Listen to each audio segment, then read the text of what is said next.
છોટાઉદેપુર જિલ્લાના કરાલી પોલીસ દ્વારા વિદેશી દારૂ સાથે ક્રેટા કાર ઝડપી પાડવામાં આવી।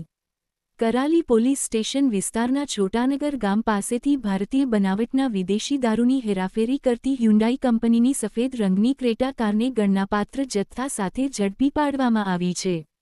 પોલીસ મહાનિરીક્ષક સંદીપસિંહ સાહેબ વડોદરા વિભાગ વડોદરા તથા ઇમ્તિયાઝ શેખ પોલીસ અધિક્ષક છોટાઉદેપુર અને હર્ષ શર્મા મદદનીશ પોલીસ અધિક્ષક બોડેલી ડિવિઝનના માર્ગદર્શન હેઠળ જિલ્લામાં પ્રોહિબિશન અને જુગાર જેવી ગેરકાયદેસર પ્રવૃત્તિઓ સામે કડક કાર્યવાહી કરવાની સૂચનાઓ આપવામાં આવેલ છે।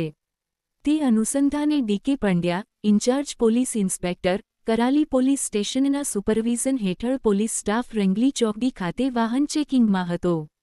તે દરમિયાન નંબર પ્લેટ વિનાની શંકાસ્પદ સફેદ હ્યુન્ડાઈ ક્રેટા કાર કલારાણી રોડ તરફથી આવતી જોવા મળી હતી। પોલીસ દ્વારા રોકવાનો ઇશારો કરતા કારચાલકે ગાડી પૂરઝડપે દોડાવી નાસવાનો પ્રયાસ કર્યો હતો।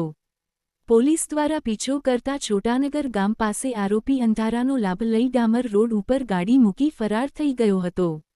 તપાસ દરમિયાન ક્રેટા ગાડીમાંથી ભારતીય બનાવટના વિદેશી દારૂની બોટલ કુલ 1560 નંગ મળી આવ્યા હતા, જેની અંદાજિત 2,61,000 થાય છે, તથા મુદ્દામાલની હેરાફેરીમાં વપરાયેલ હ્યુન્ડાઈ કંપનીની ક્રેટા કાર અંદાજિત 8 લાખ સાથે કુલ 9,61,000નો પ્રોહિબિશન મુદ્દામાલ કબજે કરવામાં આવ્યો છે।